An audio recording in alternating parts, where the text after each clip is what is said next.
and this is MySlovakExperience.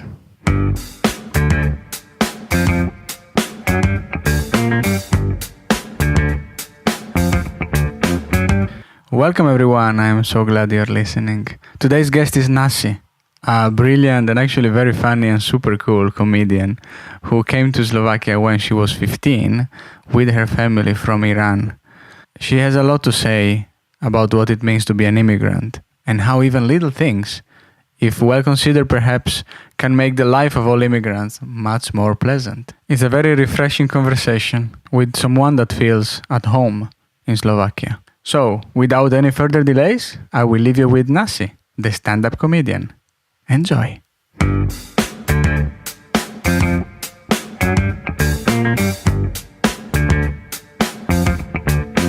Nasi, thank you so much for being in the podcast. Hi, thank you for having me. I was pleasantly surprised because first I had no idea there could be that combination of opportunities that in Slovakia you can have stand-up comedy in English. Yep. Right? I was like, what? How come? Where do you find who is able to do that, right? You already need to have someone that is able to speak English and so on. And at the same time, then, somebody from Iran that came and did that, right? And that was amazing.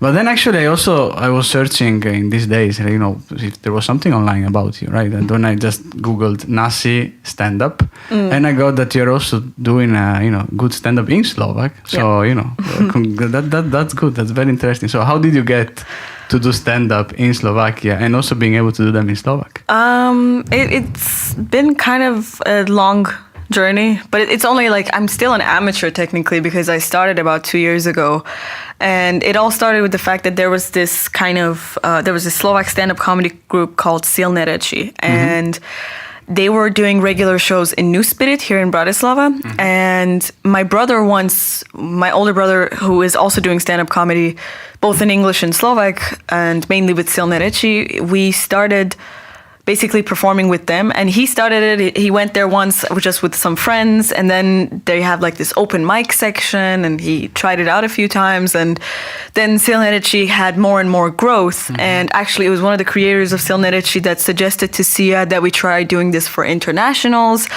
And then Sia kind of got the idea. Sia's my older brother, by the way. He got the idea that we should do this separately for English speakers here in Bratislava.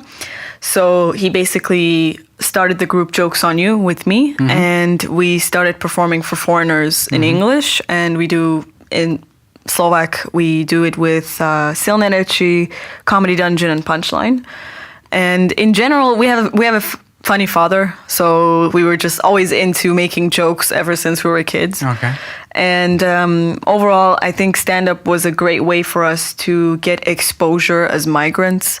And I mean, at first, obviously, we were doing it just for the shits and giggles, but then we started doing it and we saw what a positive impact it can have and how it can show migrants in a new light. But we honestly, me personally, I never took it as something deadly serious, this is my responsibility as a migrant to prove to people that we are good people or something like that. At first, it was just haha, this is me just getting attention from people, and I love it. But then I saw that people started talking about it, and they were interested in my story and why I'm there and why I'm in Slovakia. So I think it was kind of this journey of weird roads that led to this.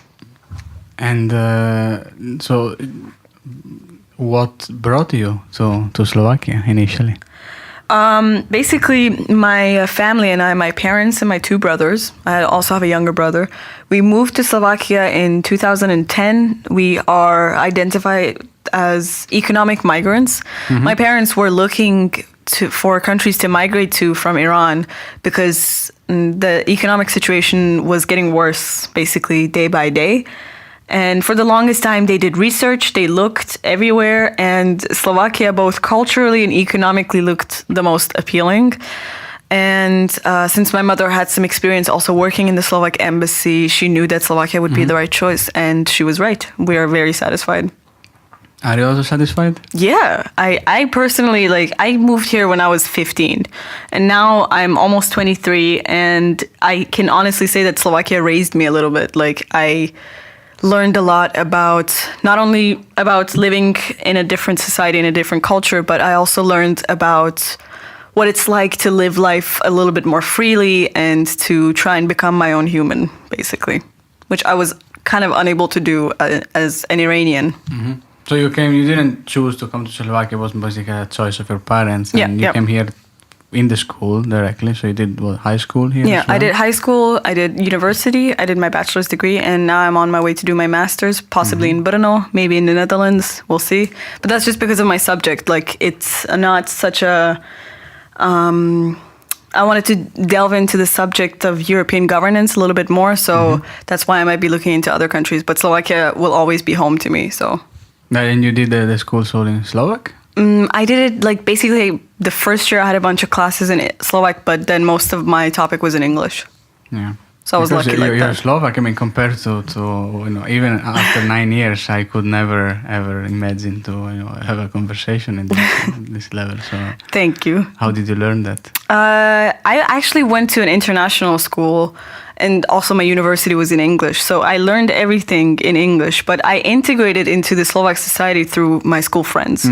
So that's one way I got really lucky, because when I first especially moved here, a lot of my friends didn't speak a lot of English to me, and they thought it would be great for me to just basically learn by listening to them and everything, and I did. But then I found some friends who wanted to learn English, and so then I got a little bad at it, but then I started working. I have been working since I was 17 in McDonald's, various cafes, and that also improved my Slovak a lot, just because I was in an environment where I couldn't use English. I only could use my Slovak, so that really helped with my learning and integration into Slovak society. Yeah, that's true. So often when I'm in a coffee shop or ordering something, somebody tries to answer in English while I am politely trying Slovak. Yeah. So this helping foreigners to keep with Slovak is an important thing as well.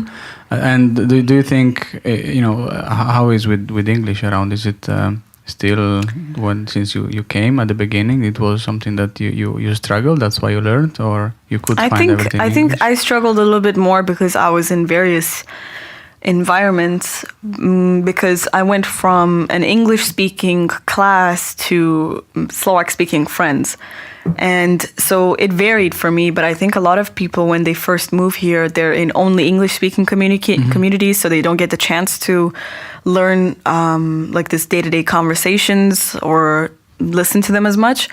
But there's also the chance that like you may have moved to another city, and not necessarily Bratislava, which is one of the more multicultural cities here in Slovakia. So if you moved maybe to like a smaller city, like a lot of Scandinavian students do in Martin, where they go to study medicine, that might be a little bit more difficult for them to find an English-speaking community concretely. So they may have a better chance at being exposed to Slovak, especially because it's not that the Slovaks don't know how to speak English, but the general level of English may be lower than most European countries. But it's not the lowest, let's say. Yeah. But who would know, right? Depending sometimes on individual and... Yeah, that's true. But I think, already the fact that you are able to speak very nice Slovak, that proves that it's possible. So you just need perhaps to try harder, or to force somebody to not use English at the same time. Yeah. How do you find coming from Iran many years ago? I don't know if do you go back from time to time? Yeah, we do, but not as often as most migrants. We go back like maybe every 2 years, every 4 years, something like that. And what was your impression when you came to Slovakia, and if you compare with the environment when you were born? It was certainly a culture shock. I mean, on many levels, my parents prepared me in advance. They were like, we are migrating to another country. We're not going for a holiday. This is not a long vacation. We're going to live somewhere else now. This is going to be a different culture. This is going to be different mindset, different people. So, and ever since, because they're English teachers, both of my parents, ever since I was a kid, I was exposed to Western culture through movies and TV series that they used to watch in order for us to improve our English.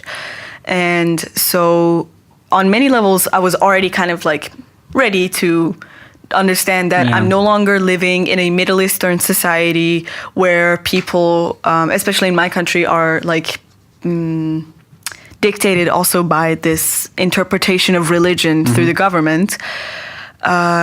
But we are living in a society where religion doesn't necessarily dictate, and people have most of their values based on like democracy and things like that. So I was kind of prepared, but there were so many things that, you know, when you move somewhere, when you start living somewhere else, there's a lot of things that you can't prepare yourself for. So there was like the concept of people here, for example, didn't care as much about how I dressed. You know, like it wasn't like I would walk around in a bikini or something, but if I was wearing something, I don't know, ever so slightly more exposing in Iran, even at home, there may be some people who would be like small-minded or narrow-minded and might judge me for it. But here, people don't really care that much. And I love that people have this kind of like personal space or distance from each other, and they respect that. I really appreciate that. So that means that somebody doesn't dare to judge in such a direct way. Especially, it's great because there are certain things they don't care about, and I really love that. My very first impression of Slovakia was the I don't care country. Just when I remember maybe one of the most vulnerable moments I've ever experienced once we moved was in Iran, we have compulsory hijab, which means you have to cover your head. And when we arrived already in the airport, my mother told me, like, hey, you can take your scarf off. And I did. And no one looked, no one said anything. And it was oddly weird because I had been raised in a country for 15 years where I was told that women have to cover their heads, it's compulsory, and people will look at you if you remove your hijab in a weird way. But then when I did, it was such a like slow motion movement, and like nobody cared. You remember those movements. Yeah. So, ladies and gentlemen, come to Slovakia is the I don't care country.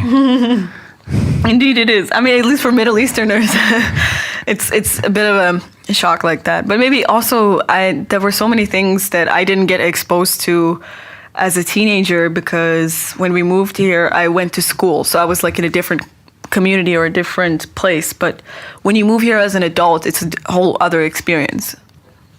Yeah. And when you go back, do you have the opportunity to still do this comparison and share your stories? I think obviously as a migrant, when you go back to your home country, it's always a lot of things that you realize you didn't even know you missed. You're like, oh man, I missed this about here and I missed that. And at the same time, it's always such an obvious change in environment, especially because of the heat. we have like much greater heat in Iran. Overall, I think going back to Iran is always a pleasure, but it's always also a great reminder as to why I don't want to live there anymore. It is my home country. It's where I was born and raised. It's like the roots of my culture and my mother tongue. That's where I get it all from. But it's not a country where I can live. And there are certain things that Slovakia has provided me with that I demand to have now as a person who's lived away from her home country. So this is maybe something that I've noticed whenever I go back. What's your relationship with Slovaks now? Like you're here, I guess everybody's asking some questions about where you're from and all things, right? I mean, I love them, but I also hate them equally because I live with them. So I've experienced Slovaks on many different levels. I've experienced Slovaks who hate me for no reason, especially after I started doing stand-up and my videos went viral. They just showed me blunt hatred for absolute no reason. Like I would see it in Facebook comments where people would just wish me death or hate on me. For what kind of reason? But those are the trolls, but these are of course. They're not humans. These are some artificial intelligence doing this stuff. Could be. I mean, it's overall the fact that I'm from conservative Middle Eastern culture is scary for them because they're not exposed to it as much. I've met with Slovaks who were indifferent towards me. They were like, where are you from? And I said Iran, and they're like, oh, cool, all right. But they didn't ask me more, and they didn't need to. Sometimes there's like really no need for people to forcefully introduce their culture to each other. You can just be who you are, and at the end of the day, you will be an Iranian that person knows. And there were a lot of people, and this is the experience that I get most commonly, which is when people are curious about who I am and where I'm from and what's Iran like, and oh, my cousin's dog's neighbor's husband's plant is going to Iran soon, so tell me all about it. And it's most of the time it's always been a little bit of curiosity with a lot of disappointment, because people are like, why Slovakia? And that's the most common question I get. Everywhere in the world. Yeah, exactly. Yeah. So why? Oh my God, it sucks here. And I'm like, okay, if you don't want it, you can go. No, but I always tell them that once you live somewhere like in Iran, then you'll see why Slovakia. And you'll start to appreciate even the smaller things. If you didn't notice them before, you'll start noticing them now. And overall, I would say I've had a very positive experience with Slovaks, especially in the sense that I wasn't exposed to severe racism. Even if I am, it's my parents prepared me in the sense that they always told me, if you ever experience racism, don't take it personally, because racism is essentially everywhere. There's stereotypes and discrimination everywhere in every country. There's nothing you can do to really avoid it. It's best that you just simply prepare yourself for the outside world. And they were right. Even in my own country, we have a lot of discrimination and stereotypes against, for example, Turks or Arabs, and it's almost, or Afghans, and it's embarrassing that sometimes I think about the kind of jokes or stereotypes we make about them, and then I come here and then I would start complaining about people being racist towards me, So I know that if ever anyone says something bad about me, especially because of my nationality or my ethnicity, it's because they're not necessarily exposed or they just are simply ignorant. And it's really not something that I should invest my time or energy in. Yeah. So I don't know, I don't think I've ever had such an awful experience here. And as I said, I grew up here. I kind of feel like I owe a lot of my personality and who I am to Bratislava and Slovakia, so there isn't anything I can say about Slovakia that's too awful or something. Okay, but you didn't have a direct except on Facebook maybe, but a direct experience with this. What do you think, Gara? What is generating this racism at this point? It's more not knowing at the end, right? It is. It's not knowing. It's people who generally live in desperate situations and frustrating situations don't have the time to inform themselves on such sensitive and complicated topics such as racism, discrimination, and stereotypes. When especially because of the fact that Slovakia is one of the poorer EU members, a lot of the people who are from smaller towns and have not been exposed to a multicultural community, they will often blame their desperation and frustration on what they don't know, because they don't have the energy or time to inform themselves that this is not necessarily the reason why they're miserable or something. So with poorer regions, this is very common. And even if you're not necessarily from a poorer region or you weren't necessarily raised like that, more often than not, it's a matter of lack of exposure and information. So since Slovakia is not the most multicultural country, it is perhaps common that people will say racist things and look at you differently if you have a darker skin tone or something like that. But I think overall it's not something that can not be dealt with. And overall, I think Slovakia is one of those countries that actually has the potential to become a multicultural country, especially because of its history and because of the fact that at the end of the day, as I said, people here have kind of I don't care mentality. And if you don't bother them, they won't bother you. Yeah, that's true. But at the same time, also, I guess there are many people that they don't have the opportunity to meet Iranians and ask the necessary question, right? That's true. And understand. I would like to learn everything. I would like to spend 15 hours on this podcast and know, because I also personally never had the opportunity to know and you tell me, I saw some of your stand-ups, and you talk about that you are an immigrant, and you play a lot with the fact that you are feeling immigrant, and what are the jokes about it with Slovakia. I'm also an immigrant, right? There is no difference between Iranian immigrants and Italian immigrants, or Czech immigrant, right? Hungarian. They're all from a different countries if we consider the boundaries. I think so. There is just maybe a different culture, but no.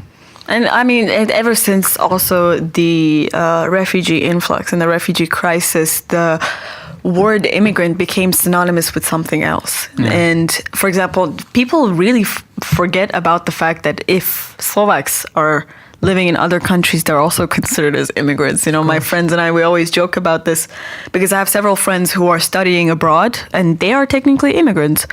But they don't look at themselves as migrants. They just think of themselves as citizens who are living abroad, people who are just studying abroad and things like that.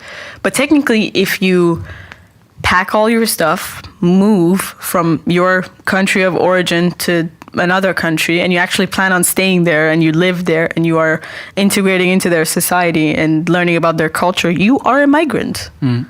But people don't see that anymore because the word immigrant and refugee has become synonymous with something that's negative, that's unknown, and that's caused by a civil war in the Middle East. So now they see it completely differently. Not completely differently, but there's the more common connotations is there. And this is also part of your studies, right? So you talk about geopolitics and this area. Any ambition you have for your future? At the moment, I do. I have this dream of becoming maybe a researcher or a journalist in the field of political science and international relations. But I think academically speaking, I have a long way to go.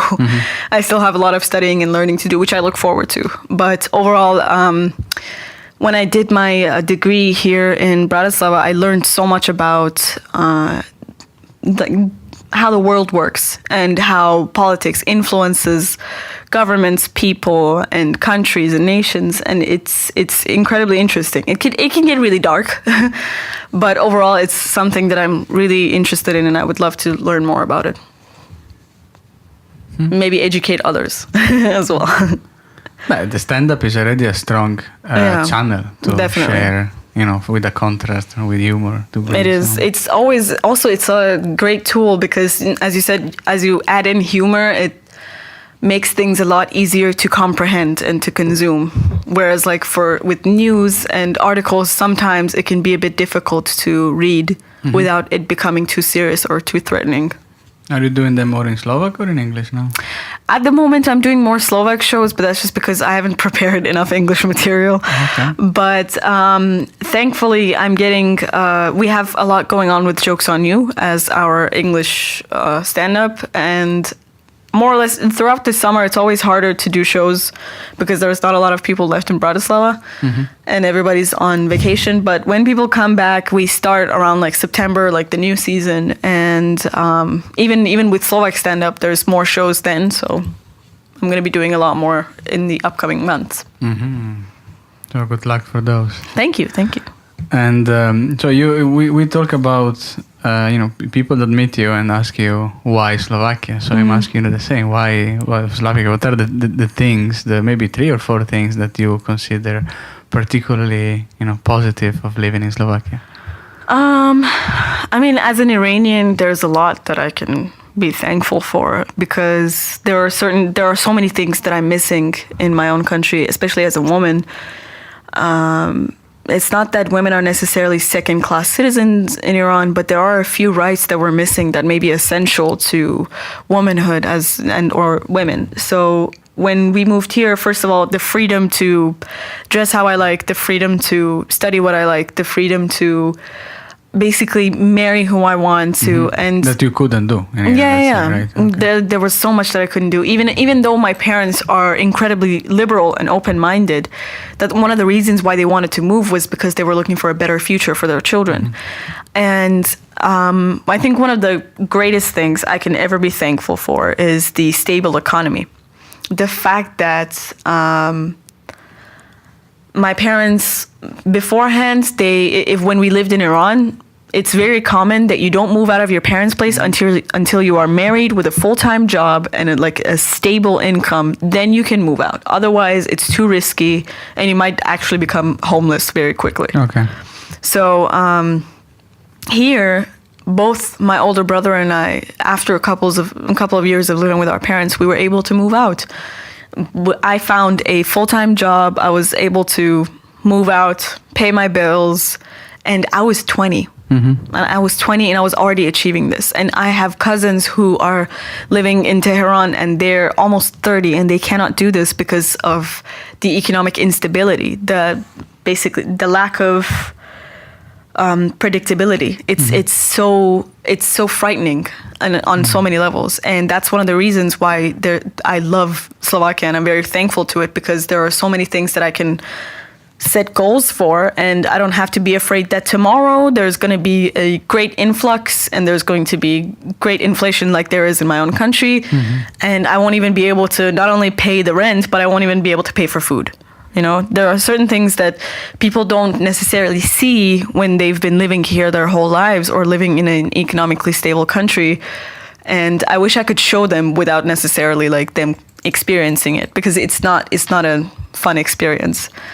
And I think that's one of the things I'm most thankful for. And this stable economy allowed me to learn so much already at the age of 20 that many of my friends and family don't have the opportunity to do so. There are not so many 20-year-old Italians that are already out there and they mostly study and stay with mom and dad, right? So in this case, I see you already as advanced, even for Slovak standard, I would say. Actually, it's not, because here they're very used to the fact that by the time they go to university, they go away. Mm-hmm. Or at least in Bratislava, I heard most commonly that most of my friends who studied with me in international schools, they went to other countries to study. And most of the people that studied with me at my faculty here in Bratislava, they moved from their small town or village to Bratislava to study. And they were very okay with it. They were already 17, 18, and they moved out. And for them to think about how there's a 31-year-old person living with their parents, they're they can't even comprehend, because they're why don't you want the freedom? But it's not, I think, the freedom, it's the lack of, stability that we're missing. I didn't know it was that bad in Italy, though. Oh, that's the basic. Also because the university takes a bit longer to be finished. Mm-hmm. But in general, but of course we have to talk. We don't have statistic at hand. We just talk about our personal experience. But personal people nearby, usually 20 years old is way too early. You still, think about studying and having fun. And that's it. But no, definitely not an activity. Mm-hmm. And how is the life from your perspective? So on top of paying your bills and working, but life of going out for restaurants or meeting friends and people. How do you enjoy it? I think basically being able to speak Slovak really obviously helps, for sure, on so many levels, because it helps you integrate into Slovak society and you get to meet a lot of lovely people who'd love to speak English but they're too shy. or generally it's a great sign of respect. You get a lot of respect from Slovaks once you start speaking Slovak, because they also acknowledge the fact that their language is incredibly hard. And so even if you're able to order beer, they're gonna give you a crisp high five and tell you good job, welcome to Slovakia. But I'm lucky enough to have a group of friends who wouldn't mind speaking in English with me overall.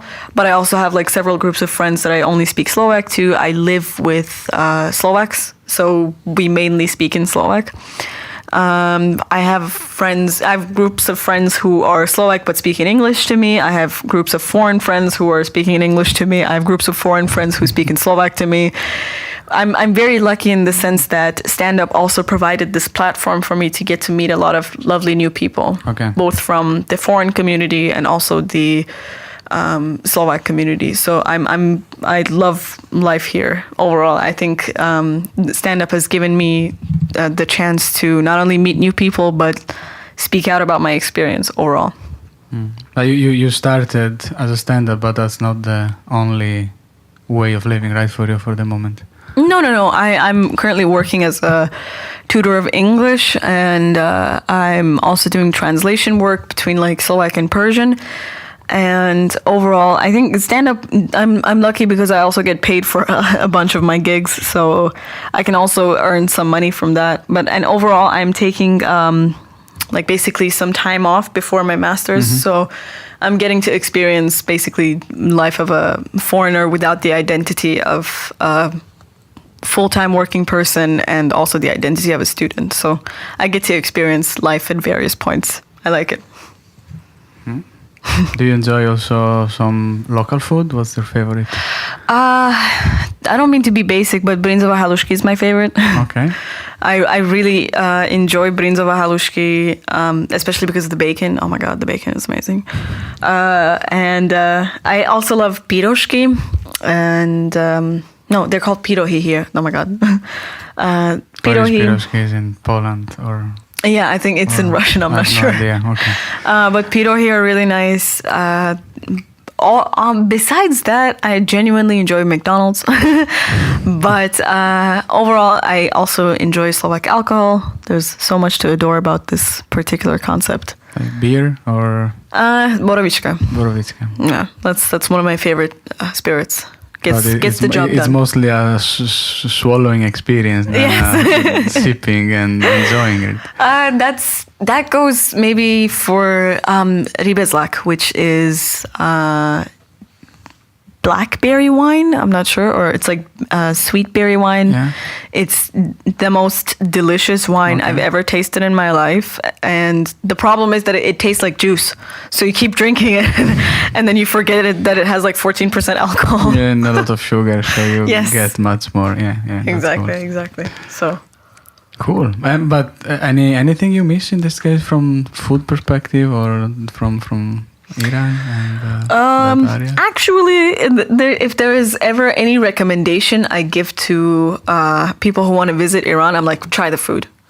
The only thing that can never ever be replaced is the food and the loving embrace that Iranians have. Obviously, there are thousands of other cultures who are welcoming and open and everything, but with Iranians, there's just something so magical, especially for people who have been living in kind of like a conservative and difficult life, let's say.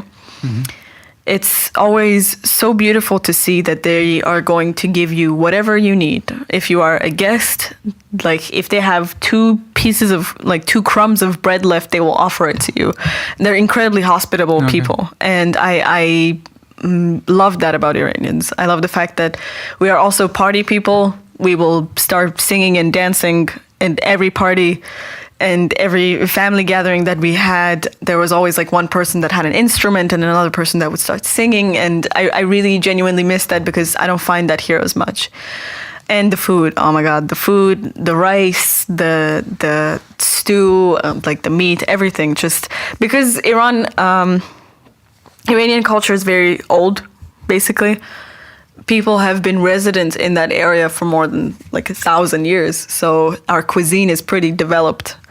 And I don't think I can ever find anything similar, to be honest. Anything that is brought to this world, right? Something. I think rice and kebab. That's the most that was like exported to you guys. But kebab in general, and not just the Turkish version, but also the side, like the grilling. That like I wish I could show people more Iranian food.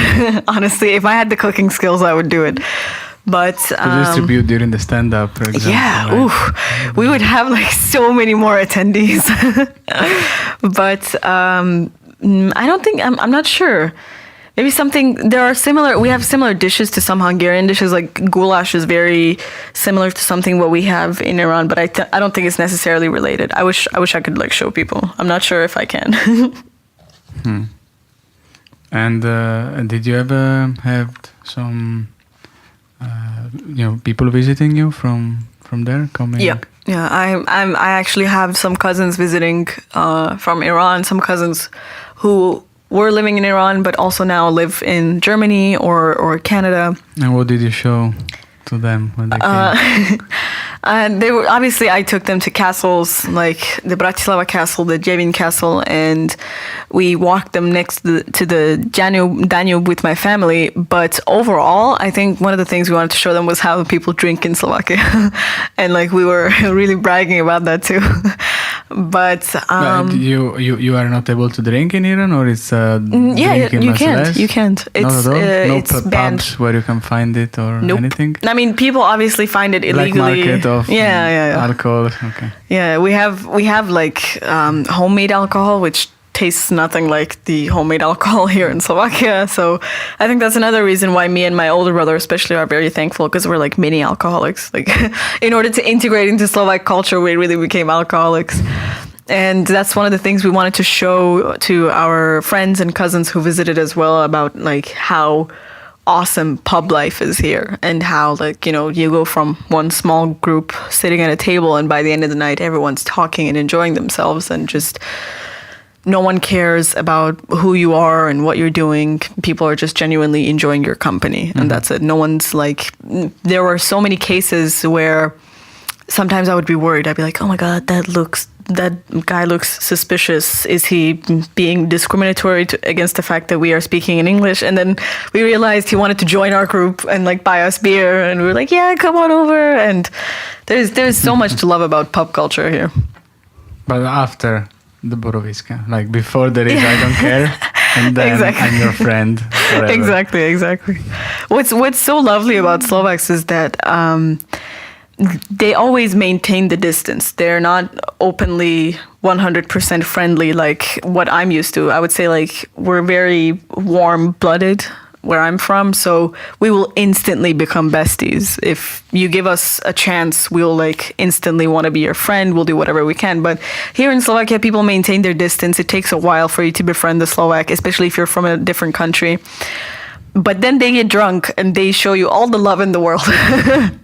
And like their defenses come down, and they're very nice, and you know, they're not shy or embarrassed to speak to you. So I've always loved that about Slovaks, and like especially I remember my classmates in university. At first, they wouldn't really talk to me that much, but then we would get drunk together at like campus festivals or together at like team buildings or something like that, and then I would get to see their softer side. And I appreciate it very much. It is a part of their culture. It's undeniably a part of who they are. Even especially if you are a Slovak or like an Eastern Slovak person that doesn't drink, it's like, why? What happened? Or at least this has been my experience mostly, that when you tell people that you're not necessarily much of a drinker or you're not necessarily into drinking, it's always been questionable. At least in the communities where I hang. Except if you're the driver. Yeah, that's perfectly fine.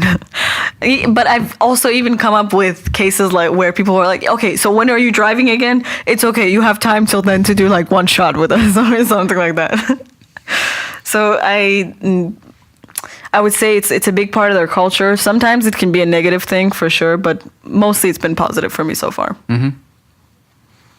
And if you would have magic wand, right? Oh God. What would you change in Slovakia? What has still to be improved? I think what I would like to change, maybe not just in Slovakia, but overall, but maybe in Slovakia it's a bit more necessary. It's casual discrimination, you know? Something that's... what's hilarious is that, or what's maybe hypocritical, is that Slovaks sometimes I've seen they don't have a lot of national pride. They don't, especially when they ask you like, why Slovakia? Oh my God, this place is a shithole. Why would you even move here? They don't have pride in that sense in their country, but they will gladly discriminate against minorities, especially Roma people or Hungarians. And sometimes it's so very casual in conversation. Sometimes when I hear it, I'm like, dude, how can you say something like that about Hungarian people? It's like, well, you know, and sometimes it's even integrated into their language when they say something like pišeš jak Magor, which means like you write like a Hungarian. No, it's true. There are a lot of also with gypsies. Yeah. And it's very casual. Yeah. And the end result is, like, for example, one of my friends who's barely come into interaction with any Hungarian or any Roma or Gypsy people, but she will casually just be racist towards them or discriminate against them. If I had a magic wand, I would try to eliminate that because that's very dangerous. It's very unhealthy behavior.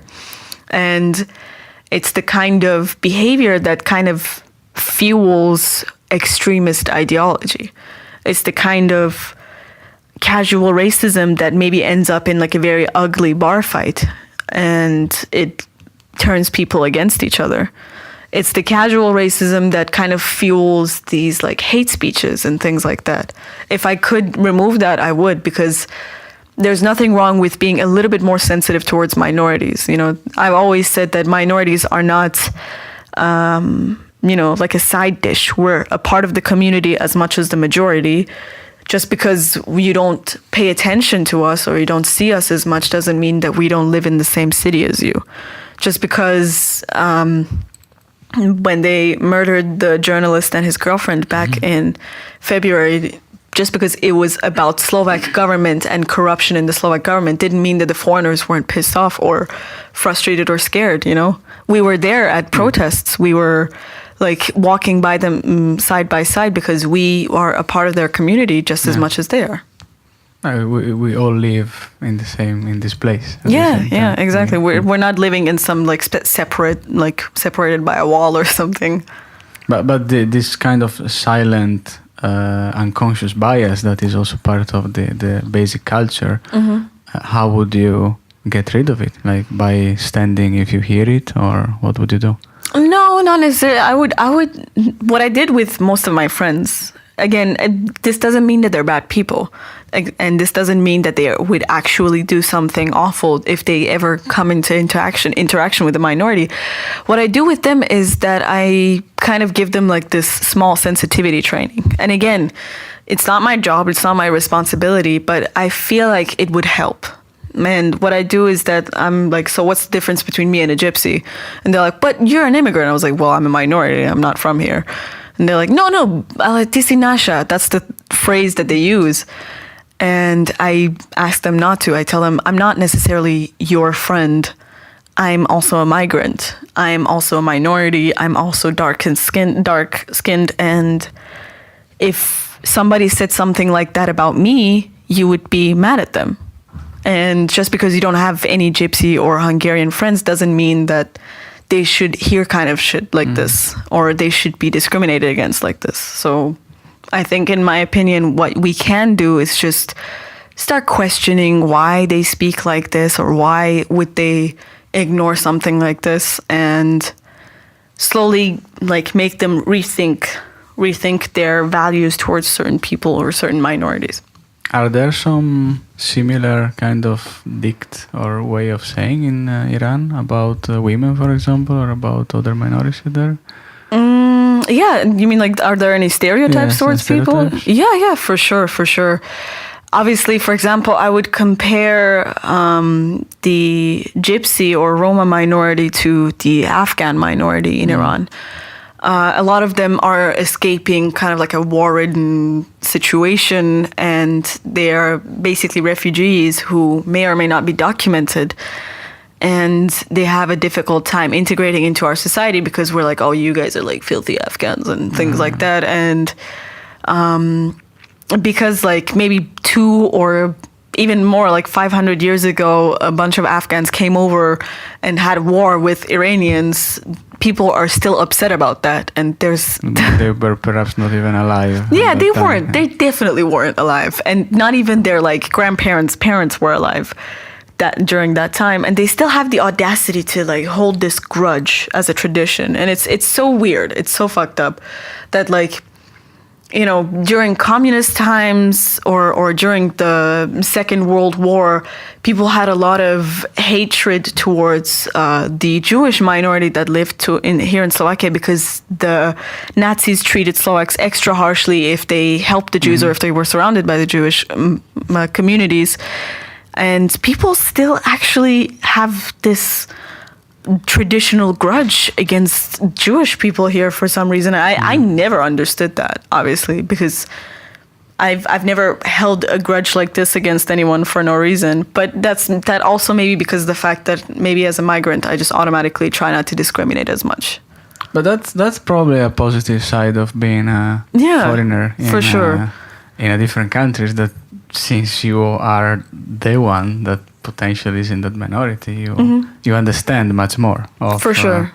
You know, how others might feel. Mm-hmm, right? mm-hmm. So going, perhaps, you know, not only traveling, but, you know, trying to live in another country would be a beneficial thing for everyone.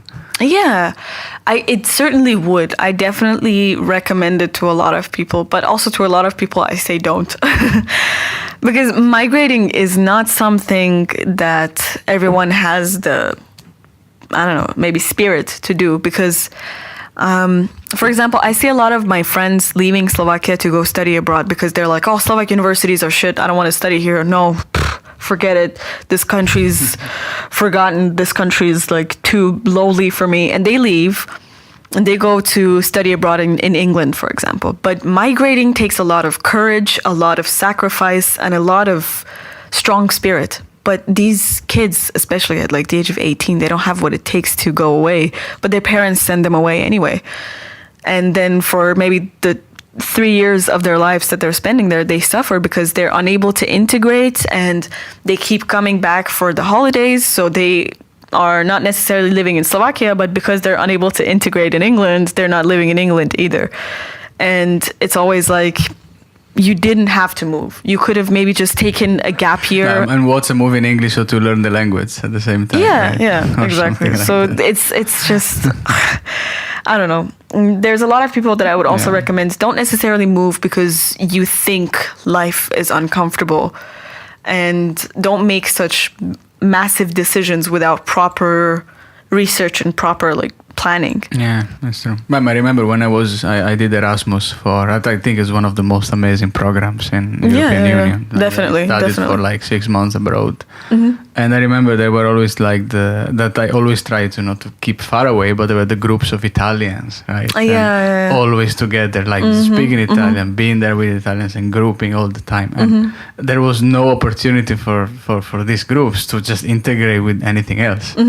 And that's probably the thing I was always trying to avoid. The best thing in a country is to just be part of the country. Right? Already the expat concept of being in a different environment, but just not touching it too much. Yeah, that doesn't make sense. What would you recommend to a foreigner that comes to Slovakia, maybe is deciding to come? How to deal with this experience? I mean, actually, one of the things you mentioned right now, the fact that you shouldn't, just because you moved from one country to another and you're missing your home, doesn't mean you should just instantaneously go back to your own like nationality. It takes strong spirit. It's not always a smooth ride, but it's worth it, especially here in Slovakia. As I said, once the Slovaks feel a little bit more comfortable with you, they will open up to you and they will accept you, no matter what nationality, ethnicity, sexual orientation. At least my experience here in Bratislava has always been very positive in that sense, that people opened up to me. And maybe it took a few beers, maybe it didn't, but it's always been such a great experience, especially because I didn't have a lot of Iranian friends when we moved. There weren't a lot of Iranians that I could hang out with, and that was kind of a blessing in disguise for me, because I was always like, oh man, I wish I was like born in Slovakia. And then I realized, actually, I don't have to be like that. I can just be an Iranian amongst Slovaks and they can love me for who I am. And it's, as I said, it's not always easy, but it's definitely worth it. And going back to, this doesn't mean that you should like cut off communication with Italians or something like that, but I think going back to your own community is just basically the same as living in your own country, just like with different conditions, maybe. You know, that's never a great move. And I've noticed that, like, for example, a lot of the people, especially who work in corporations and already have their group and have their people around them, they don't really enjoy their life in Slovakia as much, you know? They don't integrate into Slovak society. Both sides, both Slovaks and expats who don't integrate and don't communicate, have discriminated against each other. You know, they think like, oh, that person hates me, without even talking to them. and there's like this automatic form of, you know, dislike and hatred. So if there's anything, it's just share a beer, just share a brinzové halušky, and you'll see how far it can go. Let's share a brinzové halušky. That's nice. Yeah. So like on top of diversity, that means, you know, having acceptance of other minorities. But what you share is, it's important to include, to, you know, integrate, to open up. And do you have this as kind of personal interest as well, to communicate in your stand-up comedies as well? To like, is that the message you're sharing? For sure. But I think with stand-up comedy, I always try to I always share my personal experiences. So it may not always be 100% relatable, but I always try to have some sort of message, like a small point to each stand-up that I do. Sometimes it's absurd. Most of the time it's like, hey, I'm like from a different country, but I'm similar to you guys. You can see that we have something in common. And I don't know. It's not my responsibility to do this. Not all foreigners have to be all communicative and share their culture 24/7 because you're just trying to live your life here. But I think overall, I always try to carry like a small message of what it's like to live as a minority here. But at the same time, I don't want to be constantly reminding people to like, hey, I'm from a different country. I also want them to know me as Nasi, the stand-up comedian. I always wonder if stand-up comedians are bringing, you said you bring your personal experience, but is it always and it is a personal question, right? When you do personal, your experience, is it like always a true fact with some narrative in it, or it's 100% true fact? What do you think? I think it's always like a true fact with a narrative in it. Like obviously it's not always 100% accurate of to what happened, but when you're trying to deliver a message, definitely sometimes you have to manipulate the story so that it benefits both the message and your story. And I think sometimes it's not always easy, but that's why as comedians we always have to work on it, especially here in the Slovak stand-up comedy scene. Improvisation is very rare. We have to work on our material. Improvisation means that you don't have any schedule or anything. You just get no there script. You just go on and like speak. But like there are some stand-up comedians that do that, but most of us prepare our sets in advance. And especially, for example, with Silné reči, we have themes. Like a couple of months back, we had Silné susedské reči, which was neighbor language, like talking about neighbors and neighborhoods and things like that. Beforehand, we had silné peňazné reči, which was like your experiences with money. So the beautiful thing about that is not only do we get the challenge to talk about a certain theme, but we also get to share our personal stories. Do you have anybody who are inspired in your favorite stand-up comedians? There are so many people, especially in my own like comedy groups, that inspire me so much. There's Jakub Lužina, Tomáš Hudák. There's, for example, I would even say like Martin Hatala, Luisa Šoko, all these people, Gordulic. They're dedicated to their craft, and whenever they're on stage, they kind of touch people with their material, and they know what they're doing. They're very good at what they're doing.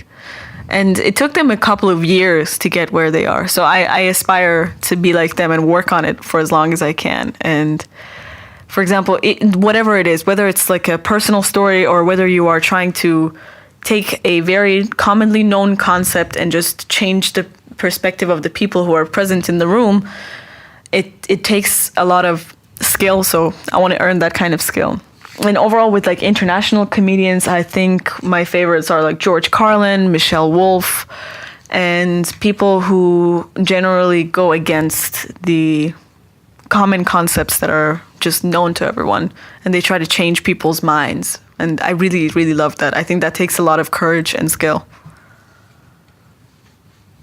Stand-up comedians are, can be enough powerful not only to change minds, but to change a lot of things. Yeah, as well, for sure. Right? There are examples of some, comedy guys that became president of the United States many years ago.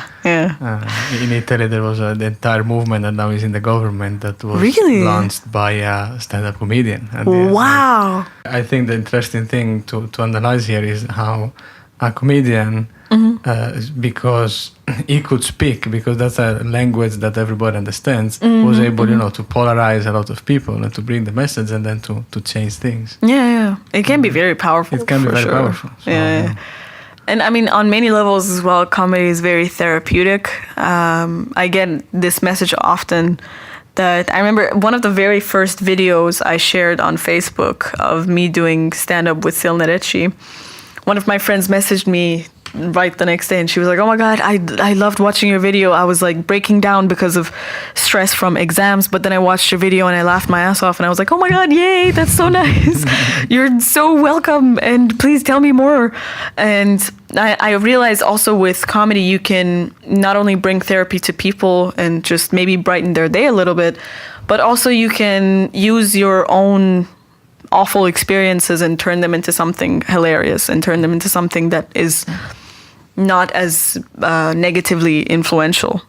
So I remember I had this story of the broken finger, it was like a very dark day for me because my parents were fighting over whether my finger is broken or not. And generally Slovak hospitals are not the most attractive place to sit in for hours, but we did. But then I eventually turned it into a stand-up comedy bit and it became one of my most successful bits ever. And I did it on TV. I did it on Silne Reči with YouTube. I did it on tour and I really, really loved it. I loved performing it. And especially because people not only got to see a little bit of what it's like to be an Iranian migrant in Slovakia, but also what it's like to be like a troubled teenager. I really enjoyed that. So part of your life. Yeah, exactly, for sure. What are the way you are trained? Are getting trained with it? You just rehearse in front of the mirror, or you? Yeah, there is not much magic to it.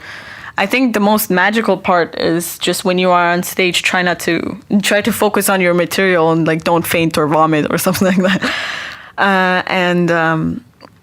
We got it training in the sense that when my brother and I both started, we would do 3-minute sets. We would go on stage, speak for 3 minutes, and then the audience would say whether they liked us or not. And the leader of the stand-up comedy group, his name was Jano Gordulic, he would tell us like, okay, this set was nice, but maybe you can tell this joke like this so that people would understand it better.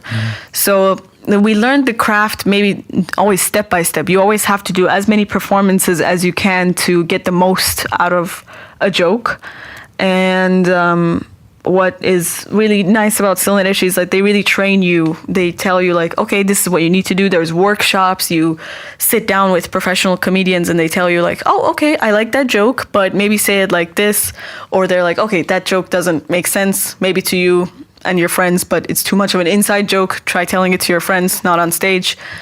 And there's so much that you learn during these workshops, not just about how funniness works, but how people see things, how people understand various concepts. So if there's something that I'm going to talk about in English, maybe I can use like not Slovak references or Slovak examples, but I use international examples. But when I'm talking about making fun of Bratislava, then I can definitely use Slovak examples and foreigners who are living in Bratislava will completely understand. But mostly it's like when we're doing English stand-up, we try to keep it as international as possible. But we always make fun of Bratislava, which is such an easy target.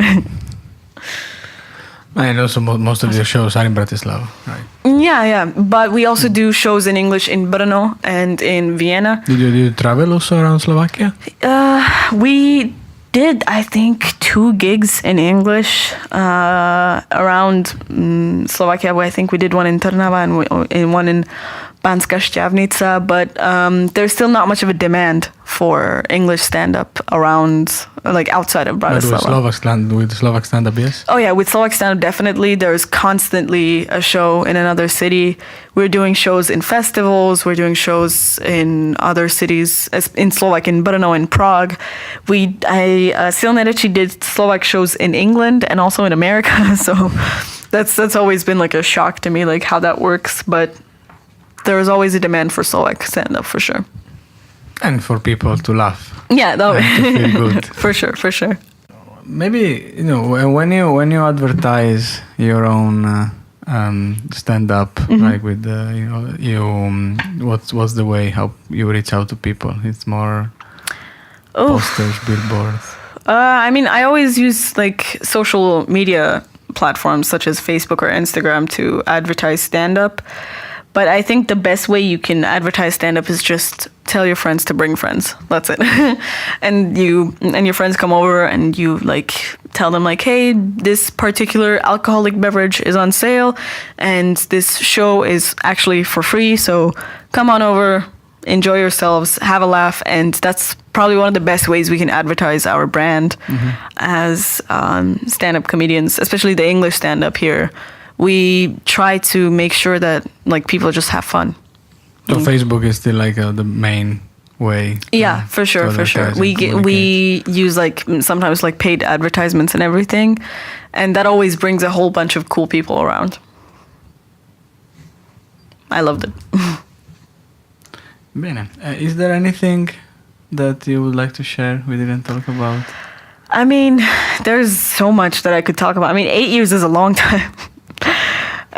With living in Slovakia, my Slovak experience, I would have to say, has been 99% positive, and the other percent not so positive, but it's not definitely negative. I genuinely love my life in Slovakia. I do. And I owe so much to Slovak culture and Slovak people. So I can never speak badly of them. But obviously I know that they're not like perfect. And they're flawed in many ways, like everyone else, like every other nationality and ethnicity. So if there's anything I can do as an Iranian who's been living in Slovakia for 8 years, maybe I can like contribute to their culture by bringing multiculturalism a little bit like further and everything. And I'm not only just doing stand-up, I'm moderating discussions on foreign life here in Slovakia in English and in Slovak. I travel with NGOs and I tell people about my story and my experience as a migrant, not just as a stand-up comedian. And I do everything I can so that I can share my experience with people who have the potential to be friendly and foreign-loving, but don't know it yet, Yeah. But I'm always questioning when we talk about the good human rights, the good way of behaving, the good way of being open towards foreigners, and how to respect minorities and integrate everyone. I generally find a common agreement with everybody I'm talking to. Right? Yeah. So I'm wondering who exactly is against that, or where? I think, as I said, it's this casual racism that ends up being the fuel for the hate speeches, the extremism and everything. And it's not the people that we talk to. Obviously, the people that we talk to are the ones that have the potential to be open. Obviously, the people we talk to are the ones that are already like smart, informed, and not necessarily living in a bad condition to be blaming it on minorities. But it's the fact that we expose ourselves to people that may be in touch with people who have never seen a foreigner in their life. We are exposing ourselves to people who may be having friends that voted for the Nazi party in the parliament. And what we can do is just spread the reputation of like a good migrant. And that's it. That's all you have to do. Because at the end of the day, it's like, oh, these bad immigrants, they come here, they steal our jobs, and then like one person can casually come to the conversation and be like, oh, by the way, actually no, because my friend who's been living here for 8 years has been paying taxes, and technically migrants have to pay extra because, for example, since you're not a Slovak citizen, you have to pay 3,000 euros a year for university. And that's just my university. For medical students, it's 9,000 euros a year. So it's like just casually spreading these like this reputation, this idea that we're not the enemy and that we are, as we said, like living in the same society that those people are. And just because we're not in contact with them doesn't mean they're not there, but that doesn't mean that we can't change their minds either. just with, just simple contact, just saying like, but yeah, I pay taxes, I would vote, but I can't. So I'm not influencing your politicians and the way they... No, you can in the administrative, maybe, since you're a resident, right? I'm not a permanent resident yet. Ah, okay. So, but in the politic, of course, you need to be Slovak. So I guess you're not yet Slovak. Yeah. I still have to work on that. But that may be also one of my main complaints. I've been here like 8 years. I speak fluent Slovak. I've had Slovak boyfriends, and I still don't have Slovak citizenship. But you need 10 years, I think. Yeah, but it's like, come on. You need to wait a little bit more. Give me a passport already. Yeah. But with your language, it's I think the English, the Slovak test and the dictate and those impossible tests are easy for you. So I think I can pass it. I think also thanks to stand up, I get a lot of like special treatment. But I think it's still a weird thing to me. I mean, I always wonder why that we need to pass a test to be just officially something that I've been doing for so many years. Yeah. And it doesn't really matter so much what is the nationality. We're all in the same kind of European Union in the world. At the end, it's not. It's more until the dudes that are governing not understanding, that doesn't really make sense so much. Yeah, I mean, and also with bureaucratic things, I think you can never win. Like, it's not just in this country. There's like certain weird laws, like for example in Canada, that people have to keep up with when it comes to like migrants and residency and like just getting a visa. And overall, I don't think because of the fact that most of my family members are migrants themselves, they moved to various other countries. I'm familiar with a lot of migration laws from other countries, but Slovakia has really harsh ones, but it's not the only country with like weird expectations when it comes to, for example, getting a passport or getting residency or something like that. And also, it doesn't have so much tradition of immigration, I would say, to be developed in that area, right? No colonies, no history of the country, more than 20 years. They haven't invaded anyone, really. No invasion from the Slovakia side. Yeah. But did you also do like the queue in the... Oh, yeah, of course. Your experience with the alien police? I mean, my experience with the foreign police has always been such a like trauma. Like everyone else, like just casually being used to waiting for 10 hours. So you can go in and talk to an officer for 10 minutes is something that I think a lot of foreigners have in common with each other. But I think it does take a lot out of you, especially when you're standing there and you feel awful and the environment is kind of hostile and everything in the foreign police, and people are battling for their lives there because they don't want to lose their residency. But overall, I think if you ask anyone, it's like 2% of your life here in Slovakia. Yeah, of course. Maximum 10. And if it means suffering 10% so you can like enjoy yourself and just casually chill in a pub with your friends, then I'm in. Sign me up. I know that sometimes it takes like 1 more or 2 more steps for me to be with my friends. It doesn't matter. I'm home here. It's worth it for me. But I know a lot of people complain. A lot of people are unhappy. And a lot of people can't really sacrifice 10 hours of waiting just so that they can go into the office and then be rejected after 5 minutes for trying to apply for something. They told me that it's improved with the new... Yeah. So. It's improved a little bit, but overall, it wasn't easy doing these things, or like just seeing like the frustration in people's eyes and the desperation in their faces. It was really hard to witness and to consume, because as much as I talk about how people are nice and they're loving and open, sometimes when it comes to bureaucracy, it's always such a battle that it's not always easy to watch and be like, okay, cool, Slovakia loves us. I remember when I got married, that was also a complex documentation to gain and so on. I always thank my wife for this, actually, because she... And that's why I actually feel very lucky, because she's Slovak, so she could speak Slovak and help me out with all this bureaucracy. I wonder if you're a foreigner and you have no idea about Slovak as such, it can be quite hard. Yeah, and especially for non-EU citizens, it's always extra hard because EU kind of has a lot of things covered. Like you don't necessarily have to register yourself instantly when you move here, but when you move here as a non-EU citizen, you have to instantly register yourself, let people know what you're doing, why you're here, and everything. So, but as I said, 2% of life. It's okay. It's worth it. Yeah. It's worth the bureaucracy. Good. Thank you so much for sharing. Thank you so much for letting me ramble for like 20 minutes. Before we close, I would like, who is listening, if they would like to learn something from your activities or, find you out somewhere and ask a question or anything, where can we point them?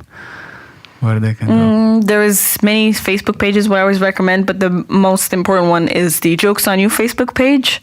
If you like that, you can follow our events. There's videos of me performing in English. I'm going to be performing at their events most of the time. I'm going to be there. And I just want to say that that's the brand that we're working on. And mainly we're trying to do what you're doing with your podcast, maybe just talking about our Slovak experience as migrants and overall as people, not just like migrants living in Slovakia, but people, so we can make Bratislava a little bit friendlier towards foreigners.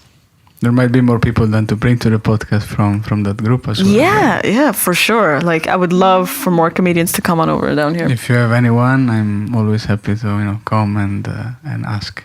Will do. Next session should be my older brother. Cool. Accept that. Okay. So older brother of Nasi, come to MySlovakExperience podcast. You are invited officially. So thank you so much. It has been very, very pleasant to have a conversation to you. Thank you for having me. Thank you. Have a new one maybe once you will have much more of your success. I remember in this last time you've been in TV recently as well. Yeah. You have a very big wave of popularity. So I wish you much more of it. I'll see if I have time. Thank you. Thank you for having me. Thank you everyone for listening to my Slovak Experience. See you at the next interview. Till then, have fun, share and enjoy.